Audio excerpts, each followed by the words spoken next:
अस्सलाम वालेकुम वरहमतुल्लाह। अॼु मां तव्हांखे इंट्रस्टिंग रिसर्च ॿुधाईंदुसि। कुझु स्टडीज़ जेके लिंग्विस्टिक्स जे कॉन्टेक्स्ट में ॿोलियुनि सिखण जे हवाले सां पब्लिश थियूं ऐं तव्हांजे फ़ाइदेमंद हूंदियूं तव्हांजे लाइ। जेकॾहिं तव्हां स्टूडेंट्स आहियो, जेकॾहिं पेरेंट्स आहियो, त इनखे अंडरस्टैंडिंग तमामु ज़रूरी आहे, छो त ॿार बि तव्हांजा सभु लैंग्वेजिस सिखी रहिया आहिनि, because English language is the need of everyone. ॿोलियुनि सिखण जो जेको पीरियड आहे न, ॾाढो तेज़ तरीन पीरियड आहे, उहो 12 सालनि ताईं आहे। इनखे चइबो आहे critical period hypothesis, CPH। Noam Chomsky जेको मॉडर्न लिंग्विस्टिक्स जो फादर चयो वेंदो आहे, उन चयो आहे त हीअ जेका क्रिटिकल पीरियड में ॿोलियूं ॿारु सिखे थो, ॾाढो तेज़ीअ सां सिखे थो। उनखां पोइ ॿोलियुनि सिखण जो पहिरीं फर्स्ट लैंग्वेज जे हाली मां ॻाल्हि कयां थो फ़िलहालु, त पोइ बाद में 12 सालनि खां पोइ जेकॾहिं फ़र्ज़ु कयो ॿारु को ॿोड़ो बि आहे ऐं हुनजी 12 सालनि ताईं हुनजो कननि जो मसइलो ठीकु नथो थिए, सेंस ऑफ लिसनिंग, हियरिंग हुनजो जेकॾहिं मेडिकली ठीकु नथो थिए, त हू ॿोली काई बि न सिखी सघंदो, कहिड़ी बि ॿोली हुनखे सेखारियो। पर इन खां पहिरियों जेकॾहिं हुनखे तव्हां आणियो था, सिखी थो वञे, मसइलो हल थो थी वञे, लैंग्वेज सिखी वेंदो।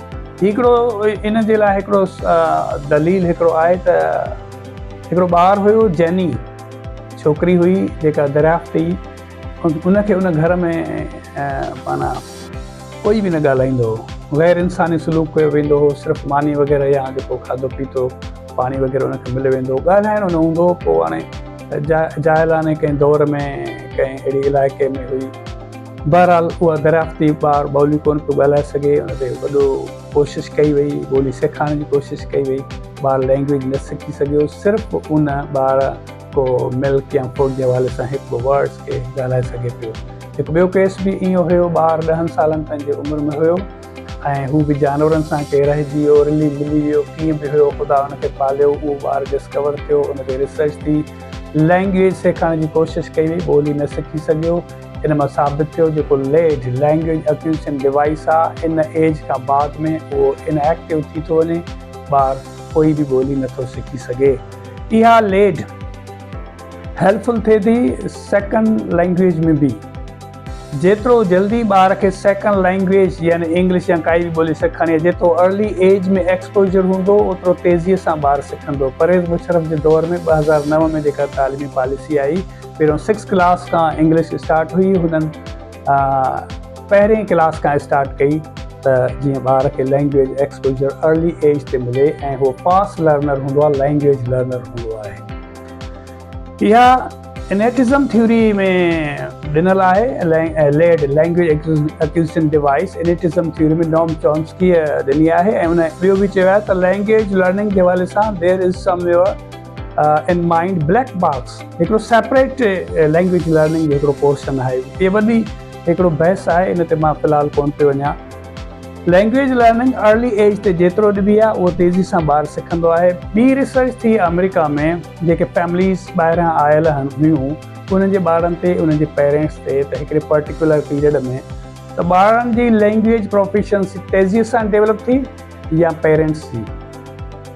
फाइंडिंग्स आयूं त ॿारनि तेज़ीअ सां लैंग्वेज डेवलप कई, छो त हू उन क्रिटिकल पीरियड हाइपोथेसिस जेको 12 सालनि ताईं आहे, उन एज जे उन हिसे में हुया जिते लैंग्वेज लर्निंग फास्टेस्ट हिकिड़ो प्रोसेस हूंदो आहे ऐं हुनजे पेरेंट्स जी लैंग्वेज लर्निंग एॾी तेज़ी सां न थी। सो हीअ तव्हांखे ॿुधाइण जो मतिलबु इहो हो त जेतिरो थी सघे ॿारनि खे अर्ली एक्सपोजर ॾियो लैंग्वेज में। ऐं language learning, language acquisition, there is different between these two terms. Creation ही हिनखे अलॻि डिफाइन कयो आहे, क्लासीफाई कयो आहे त लैंग्वेज लर्निंग जेका हूंदी आहे न, उहा लर्निंग हिकिड़ो असां आर्टिफिशियल एनवायरनमेंट पाण ठाहींदा आहियूं, क्लासरूम हुजे, टीचर जे स्कूल हुजे, फॉर्मेलिटीज़ हुजनि, स्ट्रक्चर्स सेखारियूं आहिनि, पंहिंजो प्रेज़ेंट टेंस, पास्ट टेंस, पहिरियों हीअ असां जेको आहे वर्ड सेखारिया आहिनि, हिकिड़ो पंहिंजो असां ऑर्डर ठाहे छॾियो आहे। पर लैंग्वेज लर्निंग जो हिकिड़ो नेचुरल ऑर्डर आहे। लैंग्वेज एक्विजिशन जो एक्विजिशन सिस्टम ई ॿियो आहे। अक्वायर थिए थी लैंग्वेज डायरेक्टली लिसनिंग जे ज़रिए अक्वायर थिए थी, उहो सिस्टम आहे, नेचुरल सिस्टम आहे, डायरेक्ट मेथड उनखे चइबो आहे। त जेका लैंग्वेज एक्विजिशन थिए थी, उहा ॾाढी फास्टेस्ट हूंदी आहे ऐं पावरफुल हूंदी आहे। मां त ईअं चवंदो आहियां त जीअं असां चवंदा आहियूं त there are 4 skills of language, reading, writing, listening and speaking. पर मां चवंदो आहियां सिर्फ़ु 2 ई नेचुरल स्किल्स 2 ई आहिनि, लिसनिंग एंड स्पीकिंग। बाक़ी reading and writing man made, इंसान जूं ठहियल आहिनि. Hundreds or thousands years later the human being after the birth of human being इहा पोइ सिस्टम डेवलप थियो आहे. सो बेसिकली जेके नेचुरल शयूं नेचुरल वे सां सिखबियूं आहिनि. सो असां वटि मसइलो इहो आहे त लैंग्वेज टीचिंग में जॾहिं माण्हू ॻाल्हाईंदो त ॿियो उनखे एक्वायर कंदो न, लैंग्वेज खे कैच कंदो न. पोइ उनजा जेकॾहिं को ॻाल्हाए नथो त असां वटि ही टूल्स आहिनि, कंप्यूटर्स आहिनि, ऑडियो वीडियोज़ आहिनि.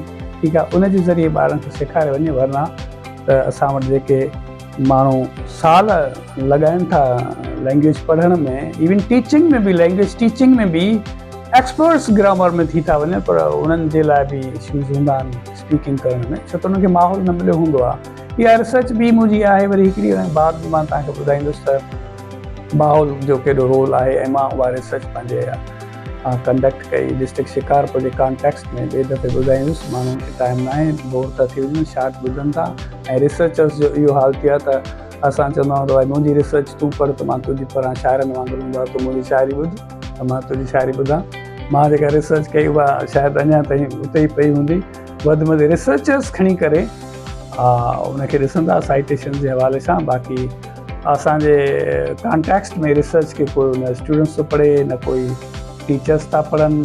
आम माण्हुनि जी त वॾी उहा त बाज़ी ॻाल्हि आहे. बहरहाल मां कुझु रिसर्चिस जेके बि आहिनि, स्टडीज़ इंट्रस्टिंग आहिनि, उहो सिंधी लैंग्वेज में दोस्तनि खे ॿुधाईंदुसि, इंग्लिश लर्नर्स खे ॿुधाईंदुसि.